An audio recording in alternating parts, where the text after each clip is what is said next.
तो जो क्वेश्चन था y is equal to 1/d+x, अब हम इसको चाहते हैं पता करना कि ट्रैवलिंग वेव है कि नहीं। तो हम क्या चाहते हैं, हम क्या करते हैं कि हम पहला देखते हैं कि पहले वो किस फॉर्म में। तो देखो हाँ t+x फॉर्म है, मतलब कि हाँ ये हो सकता है ट्रैवलिंग में, पहला कंडीशन सेटिस्फाई हो गया। दूसरा कंडीशन क्या होता है कि हम कहते हैं कि भैया हमें क्या करना है, इसको ट्रैवलिंग वेव नहीं मानना है। मतलब हम क्या चाहते हैं कि y की वैल्यू मान लेते हैं कि इन्फिनिटी है, और y को इन्फिनिटी करने के लिए देखो क्या करना पड़ेगा, 1 अगर 0 कर दो तो क्या इन्फिनिटी हो जाएगा। तो इस पूरी वैल्यू को हम क्या कर दें, इन्फिनिटी कर दें। समझ में आया। अब देखो इस वैल्यू को इस पूरे वैल्यू को क्या कर दें, 0 कर दें। अब पूरे वैल्यू को 0 कैसे कर सकते हैं, अगर t इज इक्वल टू क्या -x के इक्वल हो जाए तो क्या t is equal to -x के इक्वल हो जाएगा, तो क्या ये t is equal to 0, 1/0 infinity हो जाएगा कि नहीं। मतलब कि ये इन्फिनिटी होने की पॉसिबिलिटी हमें नजर आ रहा है अगर t is equal to -x हो जाए, तो हम बोलेंगे कि ये ट्रैवलिंग वेव नहीं है। अब देखिए कि कंडीशन कैसे होती है। ये मान लो पार्टिकल कोई वेव है, मूव कर रहा है -x से +x की डायरेक्शन में, ठीक है। तो किसी पॉइंट t की बात करें, किसी पॉइंट t पर मान लो ये -x डायरेक्शन पे ये पार्टिकल है। अब यहाँ पे जो पार्टिकल है ना, इस पार्टिकल की अगर बात करें तो यहाँ t at point t -x की बात करें तो इस पॉइंट पर जो पार्टिकल है ना, इसकी जो डिस्प्लेसमेंट क्या हो रही है, वो क्या हो जा रही है, इन्फिनिटी हो जा रही है। तो इसका मतलब क्या ये वेव एक ट्रैवलिंग वेव होगा, आंसर है नहीं होगा। तो देखो t is equal to -x हमें कंडीशन में नहीं गया ना, कि मतलब इस कंडीशन पे हाँ ये y की वैल्यू इन्फिनिटी हो सकती है, तो ये कौन सा वेव नहीं होगा, ट्रैवलिंग, क्योंकि इस पॉइंट पे इसकी जो डिस्प्लेसमेंट है वो क्या हो जाती है, इन्फिनिटी। और हमें पता है कि फाइनाइट स्पीड फाइनाइट उसकी जो डिस्प्लेसमेंट होती है। समझ में आ गया। अब हम आगे बढ़ते हैं। अब हम बात करते हैं इंटेंसिटी की। देखो हम इंटेंसिटी हर जगह पढ़ते हैं, हम यहाँ पे किसकी बात कर रहे हैं, वेव की। तो वेव की इंटेंसिटी की बात करेंगे। मतलब कोई वेव है वो प्रोपोगेट करती है तो क्या उसके पास एनर्जी होती है ना। तो इंटेंसिटी देखो क्या होती है,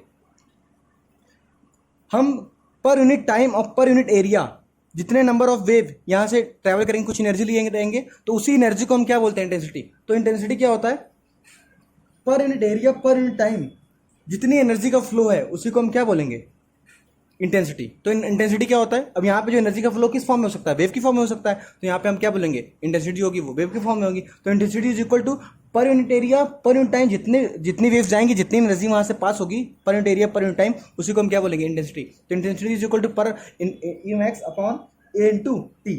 और यहाँ पे देखो E अपॉन टी को क्या हम लिख सकते हैं, पावर लिख सकते हैं, तो पावर अपॉन एरिया। समझ में आ गया। अगर हम यूनिट की बात करें तो यहाँ पे देखो एनर्जी है तो जूल है, और एरिया है तो मीटर स्क्वायर, और टाइम है तो second. Joule per metre square second, या पावर की यूनिट होती है वाट पर मीटर स्क्वायर। तो यहाँ पे देखो हमने वही बताया, पर unit area per unit time में जितने वेव मान लो चले यहाँ से पास करेंगे तो उतनी एनर्जी जाएगी। तो मैक्सिमम एनर्जी अगर पर unit area per unit time में जितना पास होगा उसी को क्या बोलेंगे, इंटेंसिटी। अब हम देखो यहाँ पे इंटेंसिटी हम बात करते हैं वेव की ना, तो यहाँ पे अगर वेव की बात करें तो वेव के लिए हम मैकेनिकल वेव के लिए अगर इंटेंसिटी की बात करें तो जो उसका फॉर्मूला आता है ना, वो होता है I is equal to 20 rho v n square A square. देखो I क्या है, इंटेंसिटी, रो क्या है, density of that medium, v क्या है, velocity of wave in that medium, n क्या है, फ्रीक्वेंसी, a क्या है, एम्पलीट्यूड। समझ में आ गया।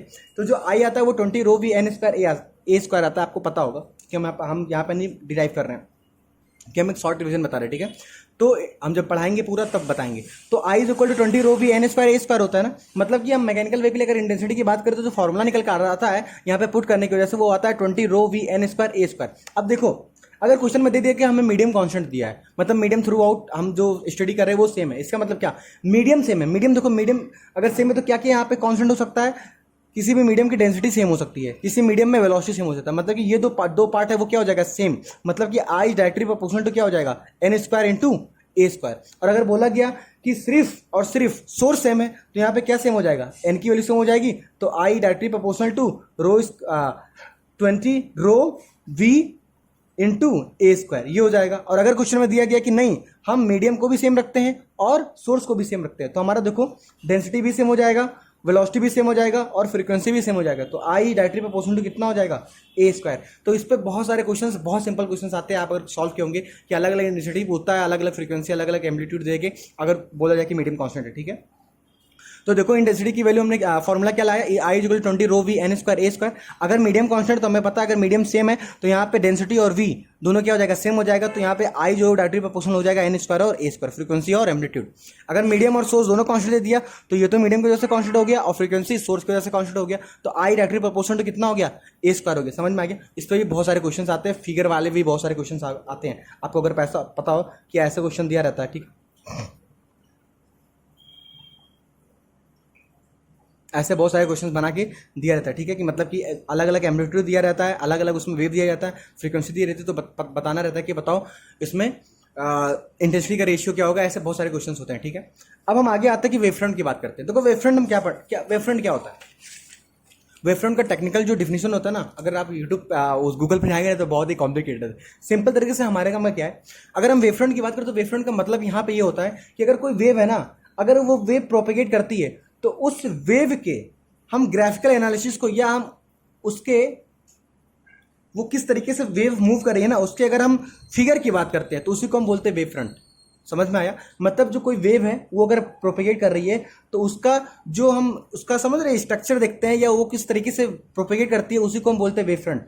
जैसे कि अगर मान लो एक सन से कोई मान लो कि यहाँ पे कोई ट्यूबलाइट है, मान लो यहाँ पे कोई सोर्स है, सोर्स के रूप में मान लो यहाँ पे क्या एक बल्ब है। अब देखो बल्ब ग्लो करती है तो वहाँ का जो अगर बात करें कि जो वेव है वो किस तरह प्रोपेगेट करती है, पूरे डायरेक्शन में प्रोपेगेट करती है। मतलब कि जो यहाँ पे जो प्रोपेगेट करती है ना, तो जो वेव का प्रोपेगेशन है वो कुछ स्फेरिकल फॉर्म में होता है। समझ में आया। तो वेव फ्रंट क्या हुआ, मतलब कि किसी भी हम वेव को ट्रेवल करवाते हैं तो उसकी अगर हम फिगर की बात करें तो उसी को हम क्या बोलते हैं, वेव फ्रंट। समझ में आया।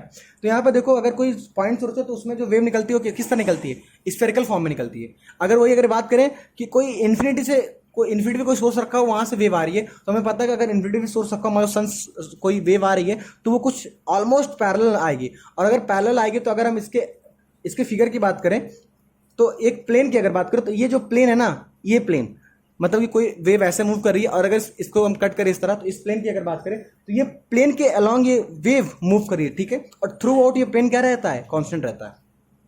अगर हम लाइन चार्ज की बात करें, मान लो एक ट्यूबलाइट है, ट्यूबलाइट को ये रॉड की तरह होता है, तो अगर ये रॉड की तरह तो ये किस तरह वेव अपना देने की कोशिश करेगा, कुछ इस तरह देने की कोशिश करेगा। मतलब कि क्या एक सिलेंड्रिकल फॉर्म में ये वेव प्रोड्यूस कर रहा है कि नहीं, तो इसके जो वेवफ्रंट होंगे वो किस तरह होंगे, सिलेंड्रिकल फॉर्म में होंगे। समझ में आया। तो यहीं पे हम वेवफ्रंट की बात करते हैं। तो यहाँ पे देखिए अगर मान लो सोर्स किस तरह है, किसी इनफाइनाइट डिस्टेंस पे, तो हमें पता है अगर इनफाइनाइट डिस्टेंस से वेव आती है तो वो कुछ पैरेलल आएगी, तो कुछ वेव पैरेलल आएगी। अगर बात करें सन एक इनफाइनाइट दूरी पे, अगर टॉर्च की बात करें तो अगर टॉर्च की बात करें तो क्या वो एक पैरेलल वेव निकालती है। अगर लाउड स्पीकर की बात करें, लाउड स्पीकर बहुत दूर है तो वो क्या एक पैरेलल वेव की तरह निकल के आएगा। समझ में आया। तो इसका जो वेवफ्रंट बनता है वो किस तरह वेवफ्रंट बनेगा, प्लेन वेवफ्रंट। क्यों, क्योंकि देखो अगर वेव आएगी तो यहाँ पे हम देखेंगे कि इसका जो फिगर है ना वो किस तरह चेंज हो रहा है। तो यहाँ पे देखेंगे अगर प्लेन अगर हम इस तरह बनाए हैं, इस तरह प्लेन बनाए, तो हमें समझ में आएगा कि हाँ इस तरह इसकी जो वेव की प्रोपगेशन है ना कुछ ये इस तरह हो रहा है, किसी के प्लेन के फॉर्म में हो रही है। समझ में आया। तो इसका जो वेवफ्रंट होता है सोर्स पॉइंट सोर्स के लिए, या कोई सोर्स पॉइंट सोर्स नहीं सॉरी, अगर कोई सोर्स इन्फिनिटी पे रखा हुआ है, जैसे एग्जाम्पल की बात करें सन ये सब की, तो यहाँ पे जो वेवफ्रंट होता है कैसा होता है, प्लेन वेवफ्रंट होता है, ठीक है। अब देखो ये प्लेन वेवफ्रंट है ना, तो इसका जो एरिया होता है वो हम क्या लिखते हैं, तो area is equal to length into width लिखेंगे। तो जो एरिया इसका होगा वो L इंटू वी होगा ना। अब देखो अगर ये वेव प्रोपेगेट करती है तो हर जगह पे अगर हर पॉइंट के लिए अगर हर x की दूरी पर हम बनाए अगर प्लेन, तो क्या प्लेन हमें कांस्टेंट नजर आएगा। मतलब कि जो वेव प्रोपेगेट कर रही है वो एक कांस्टेंट एरिया में प्रोपेगेट कर रही है। तो यहाँ पे एरिया क्या हो गया, कांस्टेंट। और हमें पता है इंटेंसिटी जो होती है वो इनवर्सली प्रोपोर्शनल टू एरिया होता है और डायरेक्टली प्रोपोर्शनल टू एम्पलीट्यूड का स्क्वायर होता है। Intensity is inversely proportional to area होता है। मैं आपको नहीं बताइए, आप फील कर लीजिए, समझ लीजिए कि मान लो अगर समझ लो कोई लाइट है, अगर हम दूर जा रहे हैं तो वहाँ पे अगर दूर जा रहे हैं तो हमें पता है कि एरिया मतलब दूर जा रहे हैं तो थोड़ी दूर होती है तो इंटेंसिटी वहाँ पे क्या हो जाती है, कम हो जाती है। तो intensity is inversely proportional to area होता है, ये आप याद रखिए। और intensity directly proportional to amplitude होता है। क्यों, क्योंकि देखिए हम यहाँ से यहाँ पे लाएंगे, अगर मीडियम और सोर्स अगर सेम रखें तो यहाँ पे क्या होगा, intensity directly proportional to A square. अब देखिए यहाँ पे एरिया कांस्टेंट है ना, अब एरिया कांस्टेंट होने का मतलब क्या है, इंटेंसिटी क्या हो गई, कांस्टेंट। यहाँ पे इंटेंसिटी क्या होगी, कांस्टेंट। मतलब थ्रू आउट जो इंटेंसिटी रहेगी वो क्या रहेगी, सेम रहेगी। समझ में आ गया। अब अगर बात करें पॉइंट सोर्स की, अगर मान लो पॉइंट सोर्स है तो वो किस तरह स्फेरिकल फॉर्म में वेव निकालेगा। तो इसका जो वेवफ्रंट होगा वो किस तरह होगा, स्फेरिकल की तरह होगा, ठीक है। एग्जाम्पल अगर कोई बल्ब ग्लो कर रहा है या स्मॉल सायरन अगर बज रही है तो उसकी अगर बात करते हैं, ठीक है। और हमें पता है स्फेरिकल का एरिया क्या होता है, 4πr² होता है। तो यहाँ पे जो एरिया वो जो होती है वो किस तरह वेरी करती है जब वेव प्रोपेगेट करती है। तो यहाँ पे देखो आर अलग होगा तो यहाँ पे क्या होगा, एरिया अलग होगा। तो मतलब area is directly proportional to are square होता है। और मुझे पता है area is inversely proportional to A square होता है। तो एरिया डायरेक्टली प्रोपोर्शनल यहाँ पे आर स्क्वायर है। तो यहाँ पे देखो इंटेंसिटी क्या inversely proportional to are square आ जाएगा कि नहीं, क्योंकि हम एक ही जगह क्या रख सकते हैं, आर स्क्वायर रख सकते हैं। तो intensity inversely proportional to are square आ गया। और इंटेंसिटी किसके प्रोपोर्शनल हो गया, एम्पलीट्यूड के स्क्वायर के। समझ में आ गया।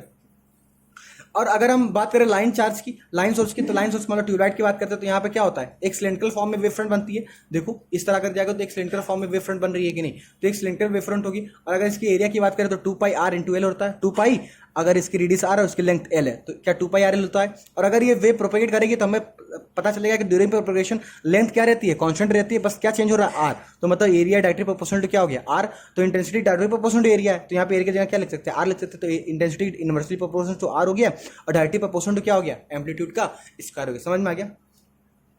तो हम क्या क्या पढ़े यहाँ पे, हमने इंटेंसिटी पढ़ा कि इंटेंसिटी क्या होता है और अलग अलग सोर्स के लिए अलग अलग हम वेवफ्रंट डिफाइन किए और उसके कॉरस्पॉन्डिंग अलग अलग एरिया देखें और एरिया और इंटेंसिटी और एम्पलीट्यूड के बीच में रिलेशन देखें और उसको हम अलग अलग वेव के लिए बताएं। समझ में आ गया। अब देखिए जो एम्पलीट्यूड है ना, अगर I directly proportional to A square है, यहाँ पे I directly proportional to A square आया, समझ में आया। तो अगर हम बात करें तो हम इसके इस एम्पलीट्यूड के हिसाब से ना हम प्लेन वेव, स्फेरिकल वेव और सिलेंडर वेव के लिए हम क्या लिख सकते हैं, उसके इक्वेशंस को लिख सकते हैं, जो कि हम यहाँ पे नहीं बता रहे क्योंकि उतना ही वो इंपॉर्टेंट नहीं है। और आप अगर जब क्वेश्चन आएगा ना तो अपने आप समझ सकते हैं। समझ में आया। अब हम आगे बात करते हैं। Speed of a transverse mechanical wave. देखिए speed of transverse mechanical wave क्या है। अगर कोई स्ट्रिंग है तो स्ट्रिंग में कौन सा वेव होती है, ट्रांसवर्स होती है। मैकेनिकल मतलब कि मीडियम होती है तो ट्रांसवर्स मैकेनिकल वेव होती है। तो हम पता करना चाहते हैं कि कोई स्ट्रिंग है, मान लो उसका कोई स्ट्रिंग है, मान लो बधा हुआ है किसी मास से, तो उसका पता किसी मास से बधा हो तो उसके बीच में टेंशन जनरेट होगा। तो मान लो यहाँ पे टेंशन जनरेट हुआ टी। और अगर हम मान लो कि इस वेव को हमने प्रोपोगेट कराया, कोई वेव है मान लो हमने इसको प्रोपोगेट कराया, इसमें प्रोड्यूस किया, तो जो वेलोसिटी है ना वेव की, उस वेव की वेलोसिटी क्या होगी। तो हम जो वेलोसिटी पता करने थे ट्रांसवर्स वेव की, वो क्या होगी। तो हमें पता है कि जो फॉर्मूला होता है ट्रांसवर्स वेव की वेलोसिटी होती है वो होती है √T/μ। म्यू क्या है, मास पर यूनिट लेंथ। मतलब समझ में आया। मास पर यूनिट लेंथ का मतलब क्या, लीनियर मास डेंसिटी को बता रहा है या लीनियर डेंसिटी को बताता है। तो टी क्या है, टेंशन इन वायर है। म्यू क्या है, मास per unit length of wire है या लीनियर चार्ज या लीनियर मास डेंसिटी है या लीनियर डेंसिटी है। अब हम म्यू को बहुत तरीके से लिख सकते हैं। देखो कैसे, मान लो ये वायर है, इसका लेंथ है, इसका डेंसिटी रो है, इसका रेडियस आर है, तो इसका एरिया क्या हो जाएगा, πr² हो जाएगा। समझ में आया। तो देखो म्यू क्या है, मास पर यूनिट लेंथ है, तो मास ऑफ द वायर और पर यूनिट लेंथ है। तो देखो मास की अगर बात करें तो हम मास को क्या क्या लिख सकते हैं, density is equal to mass upon volume. तो मास इज इक्वल टू क्या हो सकता है, डेंसिटी इंटू वॉल्यूम होता है। और वॉल्यूम को क्या हम डेंसिटी इंटू वॉल्यूम, तो क्या वॉल्यूम को हम density into area into length लिख सकते हैं कि नहीं। और देखो ऊपर भी क्या है लेंथ, तो लेंथ कट गया, मतलब रो इंटू ए हो सकता है। तो यहाँ पे देखो रो इंटू हो सकता है और ए को हम क्या कर लिख सकते हैं, πr² लिख सकते हैं। तो मतलब म्यू की वैल्यू मास पर यूनिट लेंथ तो हो सकता है, ए इंटू रो भी हो सकता है, और ए को हम अगर लिख दे तो ए मतलब एरिया को लिख दे तो πr² इंटू रो हो सकता है। तो हम म्यू की वैल्यू क्या लिख सकते हैं, ए रो लिख सकते हैं या πr² इंटू रो। तो मतलब कि जो स्पीड है ट्रांसवर्स वेव की वो तीन तरीके से हम लिख सकते हैं। ट्रांसवर्स वेव का जो स्पीड है वो क्या हो सकती है, √T/μ हो सकता है या √T/a इंटू रो हो सकता है या √T/a into πr² into rho हो सकता है। समझ में आ गया। यहाँ पे टी क्या है, टेंशन इन वायर है, म्यू क्या है, मास पर यूनिट लेंथ है या लीनियर मास डेंसिटी है, ये क्या है क्रॉस सेक्शन एरिया है वायर का, और आर क्या रेडियस ऑफ द वायर, और रो क्या डेंसिटी ऑफ द वायर। समझ में आया। मतलब कि अगर हमें कोई ट्रांसवर्स वेव दिया गया, ट्रांसवर्स मैकेनिकल वेव स्ट्रिंग में दिया गया और पूछा गया कि भाई ये बताओ कि इस वेव की वेलोसिटी क्या होगी, ट्रांसवर्स मैकेनिकल वेव की वेलोसिटी क्या हो, तो वो होगी √T/μ। और हमें टी और म्यू की वैल्यू कहीं से भी पता करनी होगी। समझ में आ गया। अब देखो हम नोट पॉइंट लेके हैं कि मान लो हॉलो वायर है और सॉलिड वायर है, तो किसकी डेंसिटी किसकी जो वेलोसिटी होगी वो वेव की वेलोसिटी होगी किस में ज़्यादा होगी, हॉलो वायर में होगी कि सॉलिड वायर में होगी। तो हमें पता है कि जो ट्रांसवर्स वेव की वेलोसिटी होती है वो इनवर्सली प्रोपोर्शनल टू क्या होती है, एरिया होती है। मतलब एरिया ज़्यादा तो वेलोसिटी क्या हो जाएगी, कम। तो हमें पता है सॉलिड का एरिया क्या होता है, ज़्यादा, तो इसकी जो वेलोसिटी हो जाएगी कम, तो हॉलो वायर की वेलोसिटी क्या हो जाएगी, ज़्यादा। समझ में आ गया। हॉलो वायर की जो हॉलो वायर में जो वेव की वेलोसिटी होगी वो क्या हो जाएगी, ज़्यादा। अब एक बात और करते हैं, थिन वायर और थिक वायर की बात करें। मतलब अगर थिन वायर में हम एक वेव को प्रोपोगेट कराएं और एक थिक वायर में वेव को प्रोपोगेट कराएं, तो बताओ किसकी वेलोसिटी किसमें वेलोसिटी वेव की ज़्यादा होगी। तो हमें पता है कि अगर यहाँ की बात करें तो wave is inversely proportional to r² आता है, और अगर बाहर लाए तो wave is inversely proportional to r होगा। समझ में आया। तो वेव इज जो वेलोसिटी जो होगी वो इनवर्सली प्रोपोर्शनल टू क्या आएगी, r आएगी। समझ में आया। क्योंकि यहाँ पे देखो πr² है ना, तो आएगा तो अंडर रूट में, तो यहाँ पे क्या आएगा r। तो यहाँ पे देखो जो वेलोसिटी होगी वो इनवर्सली प्रोपोर्शनल टू r होगी, ये चीज़ नहीं होगी। समझ में आया। ये चीज़ नहीं होगी, आप काट दीजिएगा। तो जो वेलोसिटी होगी ना वो इनवर्सली प्रोपोर्शनल टू क्या होगी, रेडियस की होगी। तो अगर थिन वायर तो उसका रेडियस कम है, तो रेडियस कम है तो उसकी वेलोसिटी क्या होगी, ज़्यादा। मतलब कि थिन वायर में जो वेलोसिटी होगी वेव की वो ज़्यादा होगी with respect to thick wire. समझ में आ गया। अब देखो थर्ड पॉइंट क्या है, मान लो कोई एम मास का मान लो वायर लटका हुआ जिसकी लेंथ क्या है, एल है। अब हम पता करना चाहते हैं कि बताओ बी पॉइंट, सी पॉइंट और ए पॉइंट पे बताओ वेलोसिटी क्या होगी वेव की। तो इसका जो सिंपल सा फॉर्मूला होता है v is equal to under root of x into g. ये कैसे आया, बहुत सिंपल है, लेकिन हम नहीं बता रहे क्योंकि हम बता रहे हैं कि शॉर्ट नोट बता रहे, तो आप सिर्फ समझ फॉर्मूला से गो थ्रू हो जाइए। तो जो वेलोसिटी होगी is equal to under root of x into g होगी। एक्स क्या है, इस बेस से x की दूरी है। मान लो हम b पॉइंट में पता करना चाहते हैं जो कि x दूरी पर है, तो इसकी जो वेलोसिटी होगी वो under root x into g होगी। अगर c पॉइंट पे हम पता करना चाहते हैं कि वेलोसिटी क्या है वेव की, तो यहाँ से जो दूरी होगी वो l होगी, और अगर l होगी तो यहाँ पे l रख देंगे x की का, तो क्या होगा v is equal to under root of l into g. अगर a पॉइंट पे पता करना चाहेंगे तो x की वैल्यू यहाँ पे क्या है, जीरो, तो मतलब वेलोसिटी क्या हो जाएगी, जीरो। तो a पॉइंट पे वेलोसिटी जीरो, b पॉइंट पे अंडर रूट एक्स और c पॉइंट पे वेलोसिटी क्या हो जाएगी, अंडर रूट l इंटू जी। समझ में आ गया। तो ये इस फॉर्मूले का एप्लीकेशन। फोर्थ पॉइंट की बात करें, देखो फोर्थ पॉइंट में क्या कहना चाह रहा है कि मान लो हमने एक समझ लो वायर से एक मास को अटैच किया जिसका टेंशन मान लो T है, और ये मान लो यहाँ पे जो वेव प्रोपेगेट कर रही है वो v1 वेलोसिटी से कर रही है। दूसरे सिचुएशन में क्या दिया हुआ है कि यही सेम सेटअप हमने क्या किया है, इस मास को हमने क्या किया है, एक समझ लो एक कंटेनर के अंदर डुबो दिया है जिसमें पानी भरा हुआ है, जिसका डेंसिटी मान लो रो है, और जो इस ब्लॉक है उसका डेंसिटी मान लो सिग्मा है। तो हमें पता है कि जब इसको हमने इसमें डिप किया तो इसकी जो मास होगी ना, लगभग थोड़ा कम मास जो होगा उससे थोड़ा कम हो जाएगा। तो मास कम हो जाएगा तो इसके अंदर जो वेट होगी वो कम हो जाएगी, और वेट कम हो जाएगा तो टेंशन उसके कॉरस्पॉन्ड क्या हो जाएगा, कम हो जाएगा। तो मतलब यहाँ पे टेंशन क्या हो जाएगा, चेंज हो जाएगा। तो यहाँ पे मतलब टेंशन टी है, तो यहाँ पे टेंशन क्या हो जाएगा, टी डैश हो जाएगा। समझ में आया। अब देखिए हमें पता करना है कि जो यहाँ पे जो वेलोसिटी है और जो यहाँ पे वेलोसिटी है, इन दोनों के वेलोसिटी के बीच का जो रेशियो होगा ना वो पता करना चाह रहे हैं। समझ में आया। तो देखिए हम अगर इसकी बात करें v1 वेलोसिटी की, तो देखो v1 वेलोसिटी की बात करें तो v1 की वेलोसिटी क्या होगी, under root of t by mu होगी, under root of t by mu होगी। समझ में आया।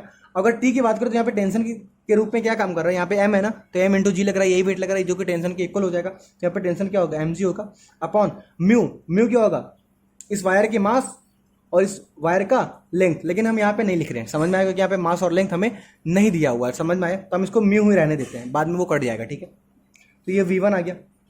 अगर हम v2 की बात करें तो यहाँ पे देखो mg नीचे लग रहा है, और यहाँ पे जो ब्लॉक अंदर है तो क्या इसके ऊपर अपथर फोर्स लगेगा, बैंड फोर्स लगेगा, और बैंड फोर्स की जो वैल्यू होगी वो क्या होगी, जो बैंड फोर्स की वैल्यू होगी, बैंड फोर्स की जो वैल्यू होगी वो डिस्प्लेस्ड जो होगा उसका वॉल्यूम, और जी मतलब रो मतलब इसका जो डिस्प्लेस्ड वॉल्यूम है उसका जो मास होगा वो, और इंटू जी करेंगे तो उसका वेट आ जाएगा। वही जो फोर्स होगी वो बैंड फोर्स लगेगी। तो यहाँ पे देखो जो डिस्प्लेस्ड वॉल्यूम हो कितना होगा। अगर हम डिस्प्लेस्ड वॉल्यूम की बात करें तो क्या रो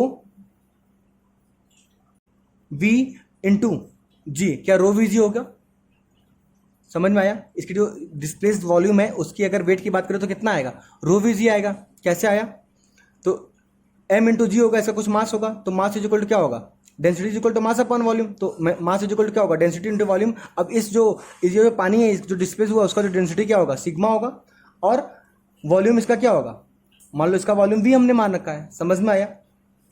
अब देखिए तो यहाँ पे जो नेट फोर्स लगा वो टी डैश लगा, तो इस यहाँ पे जो नेट फोर्स लगा वो क्या होगा। तो अगर इस पार्टिकल अगर बात करें इसमें जो वेव प्रोड्यूस हो रहा है इस स्ट्रिंग में, इसकी जो बात करें इसको मान लेते हैं हम v2 है, तो v2 क्या होगा, under root of T effective by mu होगा।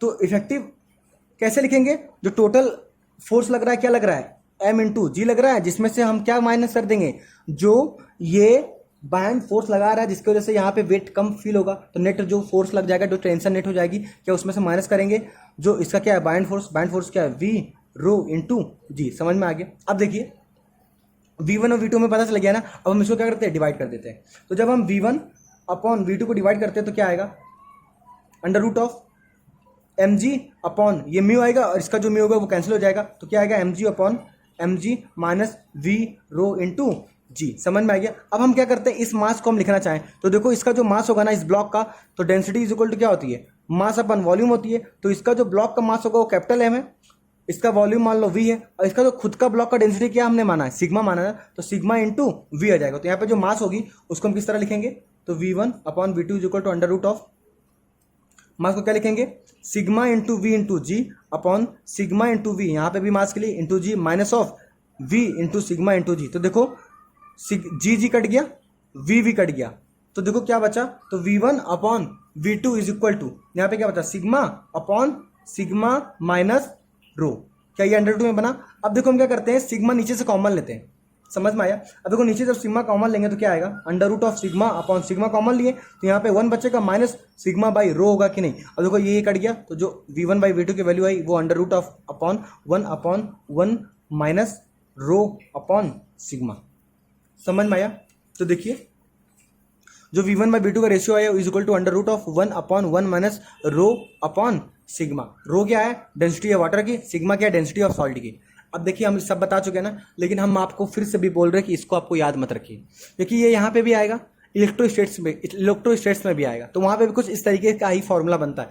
तो हम आपसे ये क्या कहना चाह रहे हैं कि आप इसको याद मत करिए, आप ये तरीका निकालिए कि तरीका ये कैसे आया, क्योंकि बहुत सारे क्वेश्चन होंगे ना जिसमें ये तरीका आपको इस्तेमाल होगा। तो आप फॉर्मूला इसको मत याद करिए, आप क्या करिए, इसको निकालने की कोशिश करिए। समझ में आया। वैसे जो v1 बाई v2 का रेशियो होगा वो आएगा under root of 1/1 minus rho by sigma. समझ में आ गया। अब अगर हम सॉलिड वायर की बात करते हैं तो देखो अगर कोई सॉलिड वायर है तो देखो हम सॉलिड वायर की अगर बात करें तो देखो वहाँ पे जो होती है ना, वहाँ पे जो हमने पहले पढ़ा चुका है कि अगर कोई सॉलिड है तो सॉलिड में हमने बताया था ना कि हैमर से मारते हैं। मान लो ये रॉड है, हमने हैमर से मारा था इस तरह, फिर इस तरह और फिर इस तरह मारा था, तो मतलब यहाँ पे लॉन्गिट्यूडनल वेव और ट्रांसवर्स वेव दोनों क्या हो सकती है, प्रेजेंट हो सकती है। तो हम लॉन्गिट्यूडनल और ट्रांसवर्स वेव की यहाँ पे बात करना चाह रहे हैं। ठीक है। तो अगर कोई सॉलिड वायर है तो हमें पता है कि जो इसकी वेलोसिटी होगी वो क्या होगी, velocity is equal to under root of T by mu होगी, जो कि ट्रांसवर्स वेव की वेलोसिटी होगी। अब देखो टी की अगर बात करते हैं तो यहाँ पे टी को हम क्या, टी और यहाँ पे क्या है, रो है, तो हम क्या इसको हम इस तरह भी लिख सकते हैं, टी अपॉन रो को हम क्या ए इंटू रोज लिख सकते हैं, जिसमें एरिया इंटू डेंसिटी है। समझ में आया। और यहाँ पे देखो टी अपॉन ए, फोर्स अपॉन एरिया क्या हो गया, स्ट्रेस हो गया, तो क्या हम स्ट्रेस अपॉन रो लिख सकते हैं। हमें पता है Young modulus is equal to stress, Young modulus is equal to stress upon strain होता है, तो हम स्ट्रेस को क्या गामा टाइम्स ऑफ स्ट्रेन लिख सकते हैं, तो हम स्ट्रेस को क्या लिख सकते हैं, under root of gamma times of strain upon rho, और स्ट्रेन को हम क्या डेल्टा एल बाई एल लिख सकते हैं, और गामा बाई रो को हम कुछ इस तरह रहने देंगे। अब देखो हमें पता है कि जो लॉन्गिट्यूडनल वेव होती है उसकी जो वेलोसिटी आती है वो होती है under root of gamma by y by rho, क्या होता है, y by rho, young modulus by rho, तो y by rho under root of y rho क्या हो, लॉन्गिट्यूडनल वेलोसिटी हो गई, तो v transverse is equal to v longitudinal into under root of delta L by L. तो देखो जो transverse wave की वेलोसिटी आई वो आई लॉन्गिट्यूडनल वेव की velocity into under root of strain which is equal to जो लॉन्गिट्यूडनल वेव की वेलोसिटी होती है वो under root of Y by rho होती है, जो कि यंग मॉडुलस होता है, into delta L by L. तो ये दो फार्मूला जो आपको समझना है कि कैसे आया, आपको याद नहीं रखना है। याद आपको क्या रखना है, V T is equal to under root of T by mu. लेकिन हम एक बात फिर से यहाँ पे सजेस्ट करेंगे कि आप इसको याद रख लिए, क्योंकि बहुत बार क्वेश्चन ना डायरेक्ट इससे पूछता है, तो अगर आप ये डायरेक्ट याद करेंगे ना तो आपको समझ रहे हो उसको मतलब समझ रिलेट नहीं करना पड़ेगा, डायरेक्ट वो चीज़ स्ट्राइक कर जाएगी। तो जो ट्रांसवर्स वेव की जो वेलोसिटी होती है किसी सॉलिड वायर में, वो longitudinal wave into delta strain के बराबर होती है, और डेल्टा स्ट्रेन को हम डेल्टा एल बाई लिख सकते हैं, और जो लॉन्गिट्यूडनल वेव की वेलोसिटी अभी हम आगे पढ़ेंगे जो कि वाई बाई रो होती है। समझ में आया, वाई क्या, यंग मॉडुलस। समझ में आया। देखो तो हम यहाँ पे जो फॉर्मूला यूज़ किए हैं वो क्या क्या किए हैं, हमने y की वैल्यू यूज की, y is equal to stress by strain, और y को हम यहाँ पे जो स्ट्रेन बात की तो फोर्स अपॉन एरिया होता है, और फोर्स अपॉन एरिया की अगर हम बात करें तो यहाँ पे फोर्स के रूप में टेंशन था, और एरिया यहाँ पे हम क्या लिए थे, ए लिए थे, और स्ट्रेन की value delta L by L, और जो लॉन्गिट्यूडनल वेव की वेलोसिटी होती है वो under root of Y by rho आती है। तो हम इतना चीज़ यूज़ किए थे v is equal to under root of T by mu को किसमें मिलाने के लिए, v l into under root strain, और which is equal to under root of Y by rho into delta L by l. देखो हम क्या कहना चाह रहे हैं, किसी भी सॉलिड वायर में लॉन्गिट्यूडनल और ट्रांसवर्स वेव की जो वेलोसिटी वो किस तरह इंटरलिंक्ड होती है उसकी हम बात कर रहे हैं। तो हम शुरू कहाँ से किए थे, under root of T by में। देखो हम शुरू कहाँ से किए थे, V transverse wave is equal to under root of T by mu, और म्यू को हमने लिखा था T upon A into rho, और टी बाई रो जो कि फोर्स अपॉन एरिया इसको हमने लिखा था स्ट्रेस अपॉन रो, और हमें पता y is equal to stress upon strain होता है, तो stress is equal to gamma times of strain, तो हमने लिखा y into strain, gamma times strain मतलब y इंटू स्ट्रेन, तो y into strain upon rho. समझ में आ गया। और हमने स्ट्रेन को क्या लिख दिया था y by rho into delta L by L. तो हमने कुछ इस तरीके से ये फॉर्मूला निकाला था, और इस फॉर्मूला को निकालने के लिए हमने क्या क्या यूज़ किया, हमने y is equal to stress upon strain का यूज़ किया था, और strain is equal to delta L by L का यूज किया था। समझ में आया? तो ये आपको इंटर कन्वर्जेंस आना चाहिए, ये हम नहीं कह रहे कि आप रटिए, लेकिन इस इंटर कन्वर्जेंस को सीखना सीखिए, समझना सीखिए। क्यों? क्योंकि किसी भी पॉइंट पर रुक कर वो आपसे क्वेश्चन पूछ सकता है। समझ में आया? आप यहाँ तक मान लो रटे हुए हैं, इस पॉइंट पर क्वेश्चन बना दिया, तो आप समझ रहे इंटर कन्वर्जेंस अगर आपको आएगा, इंटर कन्वर्ट करना आएगा, तो आप कहीं पे भी अटकेंगे नहीं। समझ में आया? तो हम जो पढ़ रहे थे वो क्या पढ़ रहे थे? ट्रांसवर्स वेव की अगर बात करें तो वो स्ट्रेच वायर में हम पता करना चाहते हैं कि किसी भी स्ट्रेच वायर में जो ट्रांसवर्स वेव होगी उसकी स्पीड क्या होगी। ये हमारा पहला पॉइंट था। दूसरा पॉइंट हम पढ़ेंगे कि लॉन्गिट्यूडनल वेव की बात करेंगे तो वहाँ पे जो होगी वो वेव जो उसमें जो वेव मूव करेगी उसकी वेलोसिटी क्या होगी। समझ में आया? अब हम पता करना चाहते हैं कि जो लॉन्गिट्यूडनल वेव होती है उसमें क्या स्पीड होती है, मतलब कि अगर कोई लॉन्गिट्यूडनल वेव हो रही है तो उसकी क्या स्पीड है, मतलब लॉन्गिट्यूडनल वेव की हम स्पीड पता करना चाहते हैं। तो देखो न्यूटन थे ना, न्यूटन ने बोला कि जो लॉन्गिट्यूडनल वेव जो होती है ना, अगर हम उसकी स्पीड की बात करें तो उसकी एक फॉर्मूला होती है which is equal to under root of E by rho. E क्या है? Elastic modulus of medium. किसी भी मीडियम के लिए जो इलास्टिक मॉडुलस हो वो उसकी ई की वैल्यू है। समझ में आया? अगर हम बात करें कि किसी भी मीडियम के लिए हम लिख सकते हैं कि जो लॉन्गिट्यूडनल वेव की वेलोसिटी होगी वो under root of E by rho होगी। अब ई अगर हम सॉलिड की बात करें तो यहाँ पे जो सॉलिड के लिए ई आता है वो क्या आता है? यंग मॉडुलस, जिसको हम वाई से डिनोट करते हैं, तो यहाँ पे वाई बाई रो हो जाएगा।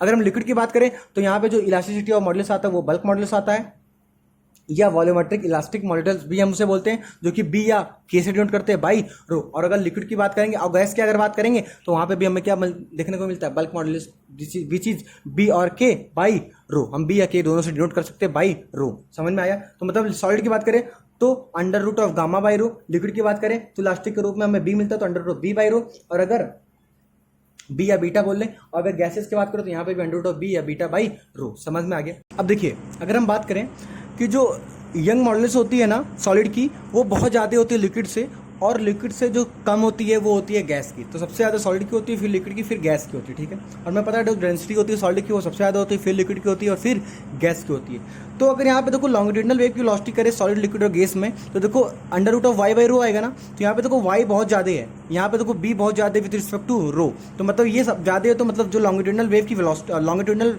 जो वेव की वेलोसिटी होगी वो अगर हम बात करें तो सॉलिड में सबसे ज़्यादा होगी, फिर लिक्विड में होगी, और फिर गैस में होगी। क्यों? क्योंकि जो ई बाई रो का रेशियो है ना वो सॉलिड के लिए ज़्यादा ही होगा। समझ में आया? अब हम आगे बात करते हैं। अब देखो हमने सॉलिड के लिए बात की under root of Y by rho, liquid के लिए बात की under root of B by rho, gas के लिए बात की under root B by rho. तो सॉलिड और लिक्विड में कोई टेंशन नहीं है। लेकिन अगर जब गैस की बात आती है ना, तो गैस में क्या होता है कि यहाँ पे हम कंडीशन चेंज करते हैं ना, तो यहाँ पे जो स्पीड होती है ना वो चेंज होने लगती है। समझ में आया? तो हम उस कंडीशंस के आगे बात करने से पहले सबसे पहले हम बताते हैं कि जो ई की वैल्यू है, मतलब कि मॉडुलस ऑफ इलास्टिसिटी है, वो आइसोथर्मल और एडियाबैटिक में क्या होती है, पहले हम उसको समझ रहे हो, एक बेस बना रहे हैं। तो देखिए अगर हम लॉन्गिट्यूडनल वेव, अगर साउंड वेव की बात करें गैसेस मीडियम में, तो यहाँ पे क्या कॉन्सेप्ट होता है उसकी बात करते हैं। क्यों? क्योंकि सॉलिड लिक्विड में तो ज़्यादा फर्क नहीं पड़ता, लेकिन गैस में कंडीशन चेंज करने में, गैसेस मीडियम में कंडीशन चेंज करने पे हमें वेलोसिटी और लॉन्गिट्यूडनल वेव की अलग अलग देखने को मिलती है। तो हम उसमें जो पढ़ना चाह रहे हैं वो साउंड वेव के रिस्पेक्ट में बात करना चाह रहे हैं। समझ में आया? अब देखिए अगर हम इलास्टिक मॉडुलस की बात करें गैसेस मीडियम में, तो इलास्टिक मॉडुलस जो गैसेस मीडियम का क्या होता है वो होता है स्ट्रेस बाय स्ट्रेन। और स्ट्रेस जो यहाँ पे बात करते हैं तो वहाँ किसकी बात करते हैं? प्रेशर के टर्म में बात करते हैं, तो डेल्टा पी लगाते हैं। और जो प्रेशर के जब हम प्रेशर लगाते हैं तो वॉल्यूम में क्या होता है? चेंज, उसको हम बोलते हैं स्ट्रेन। तो यहाँ पे देखो वॉल्यूम लगातार क्या होती है? कमी होती जाती है। तो यहाँ पे देखो हमने माइनस लिखा, तो minus of delta V by V, which is equal to, अगर वी जाएगा ऊपर तो minus of V delta P by V. तो जो गैसेस की जो मॉडुलस ऑफ इलास्टिसिटी होगी वो होगी minus V delta P by V. समझ में आया? तो अगर आप मॉडल ऑफ इलास्टिसिटी की बात करें गैस के लिए, तो अगर हम दो अलग अलग कंडीशंस लें, फॉर एग्जांपल आइसोथर्मल कंडीशन लें और एडियाबैटिक कंडीशन लें, तो देखो आइसोथर्मल कंडीशन की बात करें तो पीवी क्या होगा? कांस्टेंट होता है, और एडियाबैटिक में पीवी गामा क्या होता है? कांस्टेंट। और अगर आइसोथर्मल कंडीशन में हम मॉडल ऑफ इलास्टिसिटी लिखने की कोशिश करें जो कि होती है minus V delta P by V, जो कि किसके इक्वल होती है? पी के इक्वल आती है। और एडियाबैटिक में वही जो इलास्टिक मॉडुलस होती है वो क्या होता है? गामा टाइम्स ऑफ पी के इक्वल आती है। समझ में आया? तो ये चीज़ आप याद रखिएगा। अब देखो न्यूटन जो थे ना वो आए, उन्होंने बोला कि जो साउंड का प्रोपगेशन होता है ना, साउंड वेव का जो प्रोपगेशन होता है ना मीडियम में, वो एक आइसोथर्मल प्रोसेस होता है।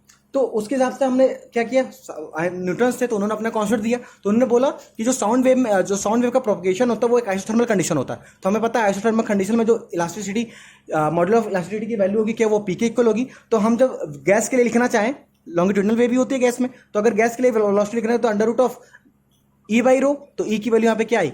P by rho, which is, अगर हम गैसेस मीडियम की बात करें तो वहाँ पे पी और रो की वैल्यू जब पुट करते हैं, मतलब गैस की जो डेंसिटी होती है और प्रेशर की अगर वैल्यू पुट करते हैं तो जो आता है वो आता है लगभग 280 मीटर पर सेकंड। मतलब कि न्यूटन ने बोला कि अगर हम साउंड वेव की बात करें, उसके प्रोपगेशन की बात करें, तो वो एक ऑर्थोथर्मल कंडीशन में प्रोपगेट करती है साउंड वेव। तो हमने क्या किया कि उस पर हम v equal to under root of E by rho पे वैल्यू पुट करने गए। तो जो ई की वैल्यू पुट की, तो यहाँ पे जो एक्सोथर्मल की बात करें तो यहाँ पे पी आती है, तो पी बाई रो पुट किया। और जब प्रेशर और रो की वैल्यू बात की एयर के लिए, तो जो किया है 280 metre per second velocity of air. और प्रैक्टिकली क्या होता है, जो वेलोसिटी होती है ना प्रैक्टिकली वो होती है 330 मीटर पर सेकेंड। तो मतलब कहीं ना कहीं यहाँ पे देखो बहुत ज़्यादा डिफरेंस है। तो मतलब कहीं ना कहीं ये बात थोड़ी गलत नजर आ रही थी। तो एक साइंटिस्ट दूसरे आए, उन्होंने, उनका नाम था लैप्लास। उन्होंने बोला कि जो साउंड वेव का प्रोपगेशन है ना वो एडियाबेटिक कंडीशन है। मतलब कि साउंड इतना तेजी से प्रोपगेट करती है ना कि उनके बीच में जो एनर्जी का ट्रांसफर है वो नहीं हो पाता, और एनर्जी का ट्रांसफर ना होना मतलब एक एडियाबेटिक कंडीशन होता है। तो मतलब लैप्लेस ने बोला कि साउंड वेव इतना तेजी से मूव करती है कि वो एनर्जी का ट्रांसफर वहां पे लेन देन नहीं होता। तो इसको मतलब हम एक एडियाबेटिक कंडीशन के तरीके से हम इसको ऑब्जर्व करते हैं। तो एडियाबेटिक कंडीशन में जो इलास्टिसिटी ऑफ मॉड्यूलस होती है क्या होती है, गामा टाइम्स ऑफ पी होती है। तो वी ऑफ गैस की अगर बात हो तो under root of E by rho, तो ई की value gamma P by rho put करते हैं। और गामा पी और रो की अगर पुट करते हैं एयर मीडियम के लिए, तो जो अगर वैल्यू आती है एयर मीडियम के लिए वो आती है 332 मीटर पर सेकंड, जो कि लगभग 330 के आसपास होती है। मतलब कि लेपनास ने बोला कि जो साउंड वेव का प्रोपगेशन है वो एक एडियाबेटिक कंडीशन होती है। न्यूटन से बोला नहीं, ये एक आइसोथर्मल कंडीशन होती है। तो यहाँ पे अगर आइसोथर्मल कंडीशन से देखा गया, वहाँ पे इलास्टिसिटी ऑफ मॉड्यूलस की वैल्यू पुट की गई, तो पी बाई रो लिखा गया अंडर रूट में, तो जिसकी वैल्यू है 280, मतलब वहाँ पे लगभग गलत नजर आती है, क्योंकि हमें पता प्रैक्टिकली 332 मीटर पर सेकंड होता है। तो लैप्लेस आया, लैप्लेस ने बोला नहीं, ये एक एडियाबेटिक कंडीशन होती है, यहाँ पे एनर्जी का ट्रांसफर हो ही नहीं पाता है जब वेव प्रोपगेट करती है, इतना तेज वेव प्रोपगेट करती है। तो हमने ई की वैल्यू पुट की यहाँ पे गामा पी और गामा पी बाई रो अगर देखा गया तो वेलोसिटी ऑफ जो गैस है वो 332 मीटर पर सेकंड है, मतलब लगभग 330 के आसपास आई। तो मतलब लैप्लेस ने बोला कि देखो ये कंडीशन मैच कर रही है। समझ में आया? तो हमने क्या देखा, जो न्यूटन फॉर्मूला था और लैप्लास ने जो करेक्शन किया, उन दोनों को मिला के हमें लैप्लास का क्या आया, फॉर्मूला आया। लैप्लास फॉर्मूला क्या आया, जो वेलोसिटी ऑफ गैस मतलब लॉन्गिट्यूडिनल वेलोसिटी जो होती है गैस की वो होती है under root of gamma P by rho. और अगर हम पी बाई रो की बात करें तो हमें पता है जो पी बाई रो की वैल्यू होती है वो होती है R T upon M W. तो कैसे आया, हमें पता है P V is equal to N R T होती है, तो P is equal to N की जगह हम क्या मास अपॉन मॉलिक्यूलर वेट लिख सकते हैं, और वी यहाँ पे रहने थे और आर टी आ गया, तो पी एम बाई बी को क्या लिख सकते हैं, rho mass upon volume, density is equal to mass upon volume which is rho R T upon M W. तो देखो पी बाई रो लिख देंगे, तो पी बाई रो लिख देंगे तो क्या आएगा R T upon M W. तो यहाँ पे देखो पी बाई रो को हम R T by M W भी लिख सकते हैं। मतलब कि अगर हम किसी गैसेस मीडियम में वेलोसिटी की बात करें तो under root of gamma P by rho होता है, और पी बाई रो को हम R T by M W भी लिख सकते हैं, तो which is equal to under root of gamma R T upon M W. ये हम केडीजी और थर्मोडायनेमिक्स में भी हमारा इसका यूज होता है। समझ में आया? आप वहां पे भी जाएंगे तो पढ़ेंगे। अब हम बात करते हैं, तो हमने क्या देखा, हमने यही देखा कि गैसेस मीडियम में जो वेलोसिटी हो तो किस तरह होती है। तो लैप्लेस और न्यूटन ने अलग अलग कॉन्सेप्ट दिए, जो कि कॉन्सेप्ट की अगर बात कॉन्सेप्ट दिए, और कॉन्सेप्ट की अगर बात करें तो लैप्लेस का कॉन्सेप्ट यहाँ पे अच्छा माना गया क्योंकि यहाँ पे वैल्यू मैच करती है, तो हमने लैप्लेस को माना, लैप्लेस को फॉर्मूला को आगे समझ में आया, आगे प्रोसीड किया। ठीक है, तो वेलोसिटी ऑफ जो गैस होती है वो under root of gamma P by rho होती है, which is equal to gamma R T by M W भी होती है। यहाँ पे गामा क्या है, डिग्री ऑफ फ्रीडम है, आर क्या है, कांस्टेंट है, टी टेम्परेचर है, एम डब्ल्यू क्या मॉलिक्यूलर वेट ऑफ गैस। समझ में आया? अब बात करते हैं factor affecting speed of a sound in a gaseous medium.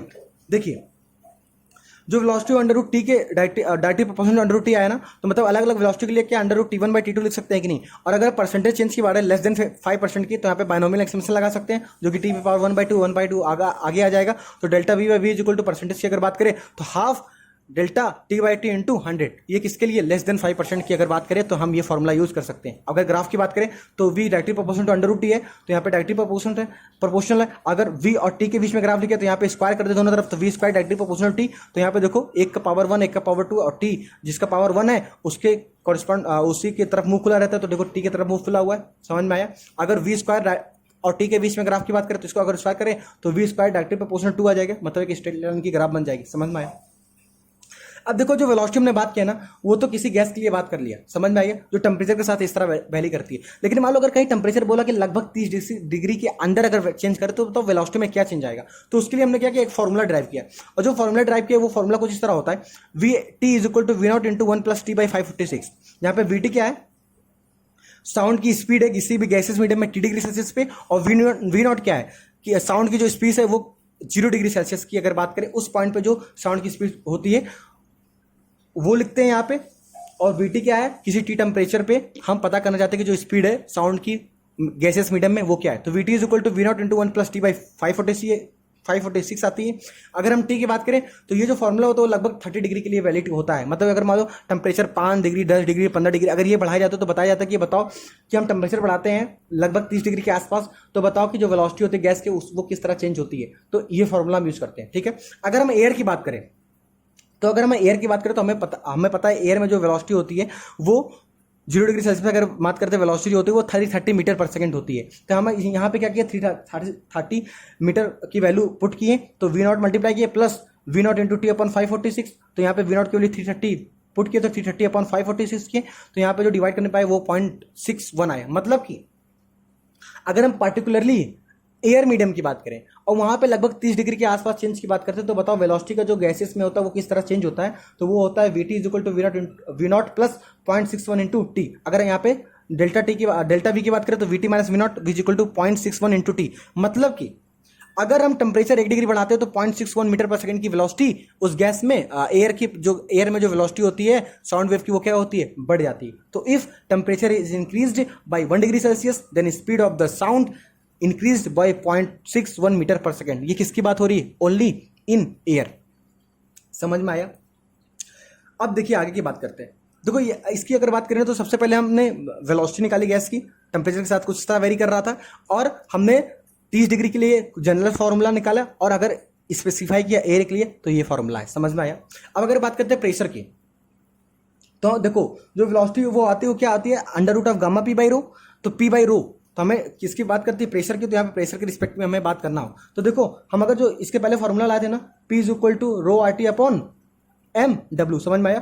तो P is directly proportional to rho आया। अगर हम किसी एक की टर्म में हम किसी को समझने की कोशिश करें तो बाकी सब कांस्टेंट लेते हैं, तो हम T सब कुछ कांस्टेंट लिए, तो P directly proportional to rho आया। मतलब P is inversely proportional to क्या आया, रो, जो कि क्या आ गया, कांस्टेंट। मतलब कि प्रेशर जैसे बढ़ता है तो रो की वैल्यू भी बढ़ती है। देखो प्रेशर जैसे बढ़ता है वो रो की वैल्यू बढ़ती है। अगर हम दूसरे तरीके से इसको समझाने की कोशिश करें तो देखिए density is equal to mass upon volume होता है कि नहीं, और P इज इक्वल टू देखो M R T upon V into W होता है, तो P is equal to rho R T upon M W आए कि नहीं, तो P बाई रो क्या आ गया, R T upon M W. तो हमारा P और रो, P के अगर हम डिफरेंस P का डिफरेंस देखना चाह रहे हैं तो हमें और सब वैल्यू कॉन्स्टेंट करनी पड़ेगी, तो P बाई रो क्या हो गया, कॉन्स्टेंट हो गया। मतलब P डायरेक्टली प्रोपोर्शनल टू क्या हो गया, रो। अगर प्रेशर बढ़ाएंगे तो डेंसिटी भी बढ़ेगी। मतलब कि V जो होती है वो क्या है, under root of gamma P by rho होती है। तो हम प्रेशर जब बढ़ाते हैं तो रो की वैल्यू भी कॉरस्पॉन्डिंग चेंज होती है। मतलब कि लगातार जो P बाई रो की वैल्यू क्या होती है वो कांस्टेंट ही रह जाती है। तो P बाई रो की वैल्यू कांस्टेंट मतलब वेलोसिटी क्या हो जाती है, कांस्टेंट। मतलब कि प्रेशर चेंज करने पे वेलोसिटी में कोई चेंज नहीं आता है। तो at constant temperature there is no effect of pressure change on the speed of sound in gases medium. देखो हमने बताया था ना कि यहाँ पे टेम्परेचर क्या लेते हैं, कांस्टेंट। तो P डायरेक्टली प्रोपोर्शनल रो आता है या P बाई रो क्या आता है, कांस्टेंट आता है। समझ में आया। मतलब कि जब प्रेशर बढ़ाते हैं तो उसकी कॉरस्पॉन्डिंग हमारी डेंसिटी भी बढ़ती रहती है। तो ऊपर वाली वैल्यू बढ़ती है, नीचे वाली वैल्यू भी बढ़ती है, तो P बाई रो की वैल्यू क्या हो जाती है, कांस्टेंट हो जाती है। तो यहाँ पे जो वेलोसिटी आता है गैसेस मीडियम में क्या आता है, कांस्टेंट आता है। समझ में आया। यहाँ पे एक बात और है, अगर हम आगे बात करें तो यहाँ पे देखो नोट पॉइंट ये है कि अगर किसी क्वेश्चन में टेम्परेचर और प्रेशर दोनों चेंज हो रहा है तो हम उस क्वेश्चन को इस तरह मानेंगे, कंसीडर करेंगे कि हम सिर्फ किसको हम चेंज मानेंगे, टेम्परेचर का चेंज मानेंगे। क्योंकि हमें पता है अगर प्रेशर का चेंज भी मानते हैं तो वहाँ पे डेंसिटी क्या करता था, उसको कैंसिल आउट कर देता है। तो अगर क्वेश्चन में प्रेशर और टेम्परेचर दोनों चेंज हो रहा है तो हम टेम्परेचर के चेंज को लेकर क्वेश्चन को आगे बढ़ाएंगे। समझ में आ गया। अब देखो तीसरा है effect of nature of gases medium. मतलब अलग अलग अगर गैसेस मीडियम है तो अलग अलग गैसेस मीडियम की जो नेचर है उसके हिसाब से बात करते हैं। तो हमें पता है जो वेलोसिटी आती है वो under root of gamma R T by M W आता है। तो मतलब गामा और एम डब्ल्यू दोनों के नेचर पे डिपेंड कर रहा है। तो गामा और के डायरेक्टली प्रोपोर्शनल अंडर रूट में और इनवर्सली प्रोपोर्शनल किस में आया, एम डब्ल्यू। तो अगर V1 बाई V2 की बात करें तो gamma 1 into divide by M W 1 और गामा 2 ऊपर आएगा तो एम डब्ल्यू 2। तो V1 बाई V2 की वैल्यू क्या ये आएगी अगर इसको डिवाइड करते हैं। समझ में आया। अब देखो गामा की यहाँ पे बात हुई और एम डब्ल्यू की बात हुई ना, मॉलिक्यूलर वेट की बात हुई। तो मॉलिक्यूलर वेट तो हमें पता होता है, तो यहाँ पे गामा हम लिख देते हैं कि कुछ कुछ के लिए गामा की वैल्यू लिख देते हैं। क्योंकि अगर आप मान लो आगे चल के समझ रहे हो वो जो सेक्शन होती है फिजिक्स वाली, थर्मोडायनेमिक्स वाली, अगर वहाँ पे आप जाते तो वहाँ पे तो ये बताया जाता है, लेकिन मान लो अगर वो नहीं पढ़ पाए तो आप यहाँ पे सब कुछ याद रखेंगे, तो अगर यहाँ से क्वेश्चन बन गया तो वेव का तो क्वेश्चन आप नहीं बना पाएंगे, तो इसलिए हम सब सारी वैल्यू यहाँ पे लिख दी है। समझ में आया? अगर मोनोटॉमिक की बात करें तो डिग्री ऑफ फ्रीडम क्या होता है, 3 होता है, तो सीवी की वैल्यू f/2r होती है, तो f की वैल्यू 3 है तो 3/2r, और यहाँ पे सीपी क्या होती है f/2 + 1 होती है, तो यहाँ पे देखो 3/2 + 1 मतलब 5/2r होती है, तो गामा की वैल्यू क्या होती है cp/cv होती है, तो cp/cv को डिवाइड करते तो 5/3 आता है। ऐसे डायटोमिक की बात करें तो cp की वैल्यू 7r/2 आता है, कि यहाँ पे डिग्री ऑफ फ्रीडम क्या होती है 5 होती है, और सीवी की वैल्यू क्या होती है 5r/2 आता है, तो गामा की वैल्यू cp/cv यहाँ पे पुट करते हो 7/5 आता है।